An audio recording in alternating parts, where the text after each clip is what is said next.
شروع اللہ کے نام سے جو بڑا مہربان اور نہایتی رحم کرنے والا ہے۔ تمام حضرات درود شریف پڑھ لیں۔ اللہم صلی علی محمد وعلی آل محمد کما صلیت علی ابراہیم وعلی آل ابراہیم انک حمید مجید۔ اللہم بارک علی محمد وعلی آل محمد کما بارکت علی ابراہیم وعلی آل ابراہیم انک حمید مجید۔ رمضان المبارک کا آج پہلا جمعہ ہے اور وہ مقدس مہینہ جسے اللہ تبارک و تعالیٰ نے اپنا مہینہ کہا وہ شروع ہو چکا ہے، اور ماشاءاللہ رمضان المبارک کی جو برکتیں ہیں، جو نورانیت ہے، وہ پوری دنیا میں محسوس بھی کی جا رہی ہے، دیکھی بھی جا رہی ہے۔ رمضان المبارک کو لے کے مساجد میں تیاریاں جو ہیں وہ عروج پر ہیں، خدمت کا ماحول بھی ہے۔ ان سب باتوں کے درمیان بہت ساری چیزیں ایسی ہیں جو ہم لوگ اب رسماً ادا کرتے ہیں۔ ان ساری رسموں کو ادا کرنے کے دوران اس بات کو یاد رکھنے کی نہایت سخت ضرورت ہے کہ وہ روایتیں کون سی ہیں جو پیارے نبی حضرت محمد رسول اللہ صلی اللہ تعالی علیہ وسلم نے ہمیں عطا فرمائی۔ دنیا میں تمام جتنے بھی کام ہیں ان کے مقصد ہوتے ہیں، ہر ایک کام بنا مقصد کے نہیں ہوتا ہے۔ رمضان المبارک کے روزے عطا ہونا، ان کے پیچھے بھی اللہ تبارک و تعالیٰ کا مقصد ہے۔ روزے کا مقصد کیا ہے؟ روزہ رکھا کیوں گیا؟ روزہ فرض کیوں کیا گیا؟ ہم لوگوں کو کیوں اللہ تبارک و تعالیٰ نے کہا کہ آپ بھوکے رہو صبح سے لے کے شام تک؟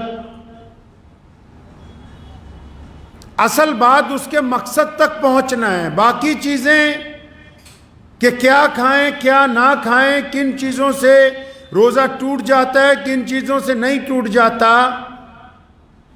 یہ دوسرے درجے کی باتیں۔ پہلا درجہ یہ کہ رمضان چاہتا کیا ہے، رمضان کا مقصد کیا ہے، روزہ رکھنے سے اللہ تبارک و تعالیٰ کیا چاہتے ہیں ہم سے، اللہ تبارک و تعالیٰ کی منشا کیا ہے کہ اس کا بندہ کیا کرے۔ ایسی عبادت بنا دی کہ جو انسان میں انقلاب برپا کر دیتی ہے۔ عبادتیں تو بہت ساری ہیں، بندہ رات کو تہجد کی نماز پڑھتا ہے، بندہ فرض نماز پڑھتا ہے، کوئی بندہ تسبیح کرتا ہے تو کوئی بندہ قرآن پاک پڑھتا ہے۔ عبادتیں تو بہت سی ہیں، وہ الگ الگ وقت میں ایک مدت میں اپنا رنگ دکھاتی ہیں، لیکن یہ تو انقلابی عبادت ہے۔ ادھر روزہ رکھا، ادھر احساس شروع، ادھر روزہ رکھا، صبح کو سحری میں جیسے اعلان ہوا کہ وقت ختم ہو گیا، فوراً احساس شروع کہ بھائی میں تو آج سب سے الگ ہوں، میں تو الگ کر رہا ہوں۔ کیوں؟ میں پانی نہیں پی سکتا ہوں شام تک، میں کھانا نہیں کھا سکتا ہوں شام تک، جو حلال چیزیں میں وہ نہیں کر سکتا ہوں۔ اب طبیعت میں انقلاب آ گیا۔ اب رمضان المبارک کا مقدس مہینہ ہے، انقلابی عبادت اللہ تبارک و تعالیٰ نے عطا فرمائی۔ اب یہ جو آپ کے جسم میں انقلاب برپا کیا گیا، اس کا بھی کوئی مقصد ہوگا کہ یہ انقلاب برپا کیوں کیا ہے۔ ایک ایسی عبادت جس پہ اللہ مسکراتے ہیں، فرشتوں کے سامنے فخر کرتے ہیں کہ وہ دیکھو میرا بندہ وضو کر رہا ہے نا، منہ میں پانی لے رہا ہے نا، لیکن اس کے باوجود پانی کا ایک قطرہ حلق سے نیچے نہیں جانے دیتا، حالانکہ اس کو کوئی دنیا والا دیکھ نہیں رہا، لیکن کیونکہ یہ اپنے رب سے محبت کرتا ہے، اس کو اپنے رب کا خوف ہے، اس کو اپنے رب کے حکم کی اطاعت کی منشا اس کے دل میں ہے، اس لیے حلق کے اندر جہاں کوئی دیکھ بھی نہیں سکتا وہاں سے بھی پانی کو واپس بھیجتا ہے۔ مسئلے صبح سے لے کے شام تک ماشاءاللہ. اب تک تو واٹس ایپ یونیورسٹی بن چکی ہے. جس کو نہیں بھی کوئی کام اس کو رمضان میں مسئلے چاہیے. حضرت فلاں نے یہ کر دیا، یہ روزہ ٹوٹ گیا کہ نہیں ٹوٹا، فلاں نے یہ کر دیا، روزہ ٹوٹا کہ نہیں ٹوٹا. اچھا اپنی تو بات ہی نہیں کوئی کرتا ہے، ساری بات لوگوں کی ہے، ساری باتیں لوگوں کی ہیں. ابھی ایک صاحب مجھے 3-4 دن پہلے ہماری مسجد میں ملاقات ہوئی تو کہنے لگے حضرت وہ آپ کی اوپر تیسری منزل پہ جن لوگوں نے نماز پڑھی نا ان کی عشاء چھٹ گئی تھی لیکن انہوں نے وتر جو ہیں وہ جماعت سے پڑھ لیے. تو آئے تھے کہیں دوسرے صوبے سے، تو میں نے ان کو پوچھا کہ بھائی آپ جو اتنے فکر مند ہوئے، کیا آپ کے یہاں جو حکومت ہے اس میں آپ کے علاقے کا کوئی بندہ MLA بنا ہے، کسی نے وزارت حاصل کی ہے؟ کہنا نہیں ہمارے یہاں تو کوئی ہمارا بندہ MLA نہیں بنا، وزارت حاصل نہیں کی. تو میں نے کہا جب تم حکومت میں حصے داری کی بات نہیں کرتے ہو، صرف تم مسئلے مسائل کی بات کرتے ہو، تمہیں اسلام کا پتہ ہی نہیں کہ دین ہوتا کیا ہے. روزہ انقلابی عبادت ہے، بندے کو ڈسپلن میں لانے کی بات ہے. آپ نے کیا سمجھا کہ چند سجدوں کا نام اور چند گھنٹے بھوکے رہنے کا نام روزہ؟ اللہ تعالیٰ کو آپ کے بھوکے رہنے سے، پیاسے رہنے سے کوئی فرق پڑنے والا نہیں ہے. اللہ تبارک و تعالیٰ اپنے بندوں میں انقلاب برپا کرنا چاہتے ہیں. اور انقلاب بھی کون سا؟ انقلاب کون سا؟ جس کا تعلق آپ کی اپنی پرسنل زندگی سے ہے، آپ کے اپنی زندگی سے ہے، آپ کے اپنے مزاج سے ہے، آپ کے اپنے جسم سے ہے، آپ کی اپنی سوچ سے ہے، آپ کے اپنے کاروبار سے ہے، آپ کے کردار سے ہے. جب تک اس میں انقلاب برپا نہیں ہوگا تو عبادت اپنے مقصد تک نہیں پہنچ سکتی ہے.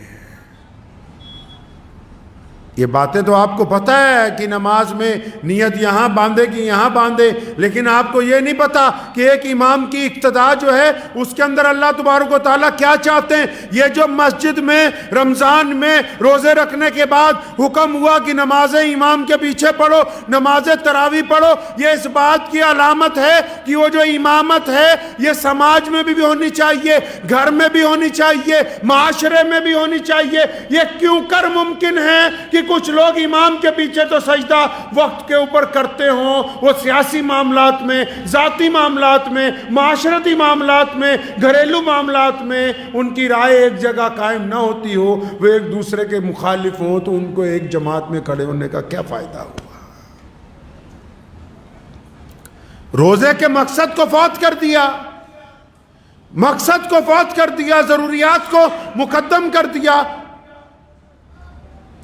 جو ضروریات ہیں ان کو مقدم، اور جو مقصد ہے وہ پتہ ہی نہیں کہ روزہ اللہ تعالیٰ نے رکھوایا کیوں ہے. آپ کو پتہ ہے کہ ہم سے جو پہلی امتیں تھیں، موسیٰ علیہ السلام کی امت، عیسیٰ علیہ السلام کی امت، ابراہیم علیہ السلام کی امت، ہم سے جو پہلی امتیں تھیں ان کے اندر رہبانیت تھی، ان کے اندر عبادت کا جذبہ تھا، عبادت کا طریقہ تھا. لیکن جو عبادت رسول اللہ نے رائج کی، جو طریقہ محمد الرسول اللہ نے بنایا، کائنات اس کا مقابلہ نہیں کر سکتی. لوگوں نے کہا عبادت یہ ہے کہ گھر والوں کو چھوڑ دو، عبادت یہ ہے کہ شہر سے باہر نکل جاؤ، عبادت یہ ہے کمانا چھوڑ دو، عبادت یہ ہے اور اپنی بیوی سے ملنا چھوڑ دو، عبادت یہ ہے بچوں سے بے پرواہ ہو جاؤ، جنگل میں جا کے بس صبح شام اللہ اللہ کرو.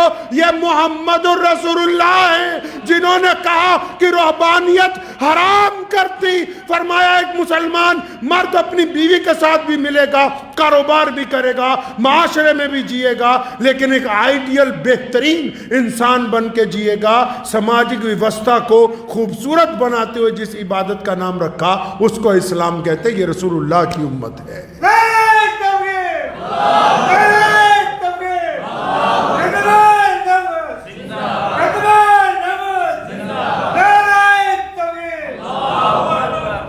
عبادت کے مقصد کو سامنے رکھیں. یہ جو کام شروع کر رکھا ہے نا فروعی مسائل کے اوپر، صبح سے لے کے شام تک لوگوں کی ٹانگیں کھینچنے کا، صبح سے شام تک اپنے امام کے پیچھے لگے رہنا اور مقتدیوں کو ذلیل کرنا،